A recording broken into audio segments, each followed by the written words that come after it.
Hey, good afternoon. It's my favorite date today, one that lands every month and sometimes, in different cycles that are relevant to the way I've been seeing the world for a while. But it's Tuesday, September 13th at approximately 1:30 p.m. my time. Hey, there you go with another 13. I think I need to say first that my thoughts, my positive vibrations, my prayers, everything that constitutes as the most that I can produce internally into this, frequency of the world.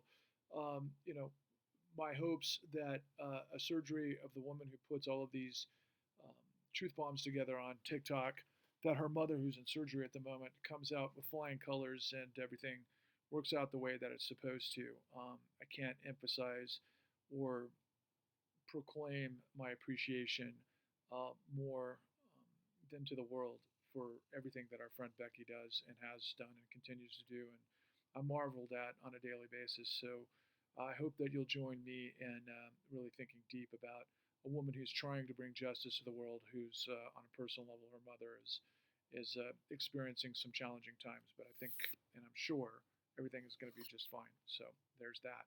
And a couple of things that I wanted to touch upon today that I think are, again, always relevant, always important, and where to begin. I guess the first thing that popped into my radar this morning was I had a conversation with this friend of mine, smart guy, somebody who's dealt with insane corruption in the courts for a long, long time. And we were kind of talking about things that are happening today in light of what actually, this was at like 7 a.m. my time, and now it's midday my time. And we're both a little bit, concerned about what could potentially happen in markets as those of us who pay attention to these sorts of things are concerned on a daily basis because of the ebbs and flows and things that we understand have erected the modern, let's call it, financial system. But I just asked him a straightforward question, given everything that we know and we deal with on a daily basis, and I just said, "How do you overcome stupid?" And he had a one-word answer. He said, "Suffering." Now, from a personal experience, I can tell you there's a lot of wisdom in that approach. I can tell you I'm the type of person that tends to, when I make a mistake and things hurt and I paid a price, I try not to do them again. When I was a teenager, that was a little bit different, but I'm 53 years old now, and I'm literally 13 years on the backside of all of this stuff that led me down this path, this monumental journey, and it's either coming to an end or a new beginning. And as we've professed on this channel and everything that we put out there, please like and subscribe on Patrick Lovell Truth Bombs the Con on YouTube. I need to get those numbers up, concurrent to the millions of people that have viewed us on TikTok and the hundreds of thousands of people that have subscribed to us. But we're pushing forward on a launch, a march to launch on the Federal Reserve on 11/1/22. Now, that particular date for me is important because it has synergy. 1 plus 1 equals 2. 1 plus 1 equals 2. And it is right before the midterms.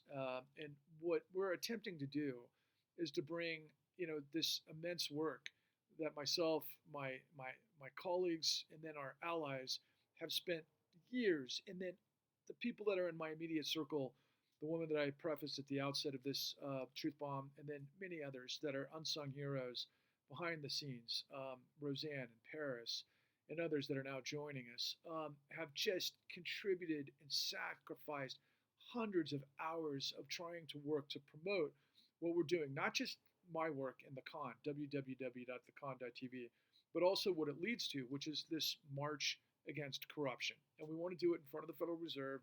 We're in the process of getting the permits. I'm reaching out and I'm cross-pollinating with all of these different groups and silos. And I'm talking to a lot of very, very intelligent people. And it was amazing. I was talking to one guy within the Beltway, which is in the Washington, D.C. corridor, and he's been in this business for a long time. An attorney who works with, all sorts of detailed policies and processes on the legal side within trying to make good things happen within the sort of the machine of what our government is. And it's amazing to see people like that light up when I give them the details. of what we know and what I've been dropping on you guys for some time. Now, interestingly enough, too, there was this really, quite frankly, effective op-ed in the New York Times today by a editorialist by the name of Jamel Bowie, and he's a very smart guy, an African American writer, younger, probably in his mid 30s, I think. But I've always read him with a sort of understanding that he's just kind of like this safe academic guy who gives us a lot of great insight into history, particularly into revelations about the slave era, prior to the Civil War and everything else. And he had this op-ed today about kind of the nature of what the founders had created within the Constitution to prevent this incredible, breakdown of what our country is. And it was an academic sort of sojourn to be able to premise a lot of what I tell you are the fundamentals, which is the integrity of law and how it's supposed to work, and then what's happened. But yet, I had to respond after reading it, and I said, and this actually got printed in the New York Times, my friends, and I've been printed in the New York Times many, many times, so it's not that big of a deal to me. But I was really happy to see this one printed because I called out the actual New York Times itself, and I said, what you've done, Mr. Bowie, is, you're a real guy. I mean, you're an academic. I mean, what you've professed here is an incredibly important framing that we all need to reflect upon. But I said, Mr. Bowie, what you and your cohorts, your colleagues within the hollowed, floors of the New York Times haven't touched and aren't allowed to go there, or maybe many of you aren't even aware of, is that Federal Reserve Act 13.3 was used illegally to provide, with the full faith and credit of the United States, trillions upon trillions of dollars to a criminal syndicate that I've proved, that I have evidence of, that I've spent years and years and years aggregating, that we show in the con at www.thecon.tv, soup to nuts, that you're not aware of. So, like, going back to my first conversation this morning, with my colleague who's been in the trenches for a long time, and I said, how do you fix stupid? He's like, suffering. And is a guy who's got a PhD, who writes for the New York Times, who probably knows more than I'll ever know about history and the details, and probably made grades, so beyond what I was ever capable of when I was in school. Is that guy stupid? No, but he's naive. And the bottom line is because he doesn't have the information, just like most of us don't have the information. If you work all day, if you're a doctor, if you're a mechanic, if you're a brain surgeon, you've spent a lot of time and effort to get to a point where you can make money in your career, and the entirety of your time is spent making money doing what your craft is, and then the rest of it is supporting your family and everything that constitutes, right? So you don't have a whole lot of extra time to become an investigator, to delve deeply into answering the questions that I have. And to do that, you would have to actually literally raise millions upon millions of dollars to do it, which is what I did, because I'm a producer. That's my profession. That's what I do. I've always been a producer. I've been the producer for 25 plus years, but at the same time, I became an investigative journalist as a result of this, which was a lot harder than I ever anticipated. But once you go there and once you see it and you get through all of this madness, which literally I had to spend 13 years that, I probably had the education of getting a PhD in criminology, to be quite frank with you, as it relates to white collar fraud. And again, to remind you, fraud is theft by deception. It's not shenanigans, as our former president Barack Obama used to refer to, or Hillary Clinton for that matter. It's incredible criminal felonies that constitute everything that these guys did that we show. And ultimately, like right now, for example, the Department of Justice is finally getting serious about, it's really what looks like a war against Trump, okay?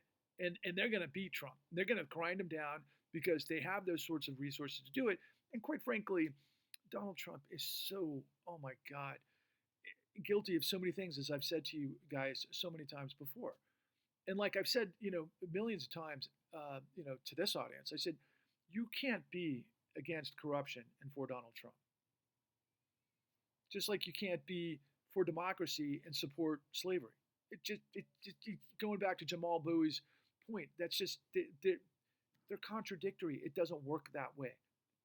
You either have democracy premised on separation of powers and liberty and justice for all based on the integrity of law, or you have something else. And that something else can be a myriad of things, but right now it's a fucking ginormous train wreck from hell. Now, for those of you who just heard me say that, does that mean that Biden because you got to go this red, blue, duopoly and all of this other kind of stuff. Does that make me a big fan of Biden? Quite frankly, I don't think of Biden as much of anything except for a guy that's been a part of the system for a long time. He was never the mastermind of anything. There was a real coup d'etat that took place in September, September of 2008, but it wasn't really in 2009 until they pulled it off. The financial system is above the law. They used the Central Bank of the United States to backstop, with the full faith and credit of the United States, that are military members and the history of the United States through both good and bad that created the empire that we became, established so that they could loot and steal from it while you don't know what the hell's going on. And honestly, it's so unbelievably, ridiculously horrific how stupid the amount of grift that this fucking system has gotten away with professionals that are judges. That, I mean, what I've seen is like, seriously, a sixth grader could figure out what it is that we know by being pointed in the right direction. And meanwhile, guys that are appointed to the judiciary, that most of us in this country just, we respect, we believe in law and order, and a judge got there, and a judge is going to rule, but based on the way a judge is going to rule, and we're going to accept that ruling because the judge is an umpire. He calls balls and strikes. He's not somebody there to do the bidding of a corrupt enterprise, right? Same with the Department of Justice. Okay, but here we go with all of this contradictory confluence. Yeah, that's what I used to think. So a book just landed yesterday of the former, I think he was the top DA of the Southern District of Manhattan, that revealed that, William Barr and the Trump administration used the Department of Justice as a weapon against its enemies, which is insane. But who didn't know that was happening? And I kind of laugh because it's like, that's news now. That took place during the Trump administration, but it's only news now because everybody's like, oh, we just need more and more to pile on to be able to, get Trump convicted so that we can win the midterms and move on. And on that scale, on that front, again, I'm always against fascism first and the Confederacy, if I got to play this game. But what I'm trying to tell you guys ultimately is that it's the robber barons versus the new Confederacy. And, it's just ridiculous to think that this is, a challenge of, an era of fascism against democracy. It's not. It's not. And so what do you have to choose from? The lesser of two evils. And it's a duopoly.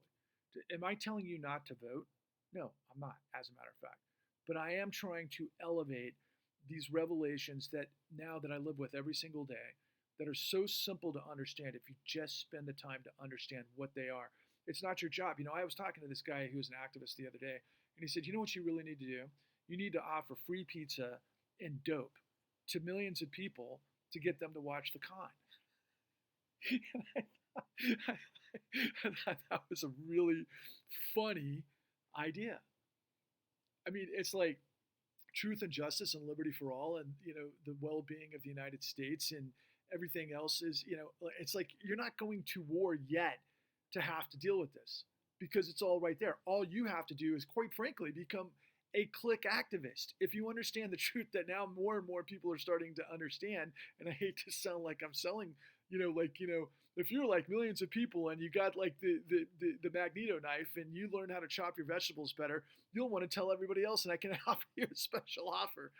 That's not what I'm doing here. I'm trying to elevate the truth above the madness of lies, confusion, distortion, and the racket that it's protecting. And, I've been at this grind, this righteous grind, for 13 years. I've got a shelf life, man. I'm going to the steps of the Federal Reserve on 11/1/22. I hope millions of you will join us. I hope millions of you will share. I hope millions of you will wake up to what it is that I'm trying to tell you. Because in the end, if you don't pull your head out of your ass, let's take a look at what's happening in the stock market today. The last look, the Dow was down significantly. Yeah. Oh my God. 1,300 points. The Dow Jones. So it's the 13th of September, and it was 1:30 when I started this, and it looks like it's down 1,300 points, the Dow Jones. How's that for synergy? Let's call it the trifecta. By the way, I did read somewhere, and I'm kind of like hoping this might be the case, that in some cultures and religions, to manifest truth, you have to go through a 13-year like walk through hell. I'm not laughing because it's funny. I'm laughing because it's fucking stupid. Yeah, I've been on the righteous grind for 13 years to bring you what is now and counting 50 to 75 trillion dollar truth. If that market goes down much more and it doesn't bounce tomorrow, which it probably will because of algorithms and you know how the big guys actually have complete control over this, and the Fed's probably going to step up with another version backdoor of quantitative easing, which they said they're going to go quantitative tightening. I mean, what this is all about right now is inflation and the question of whether or not we're going to get into quantitative tightening. They haven't yet. They've been threatening this for months.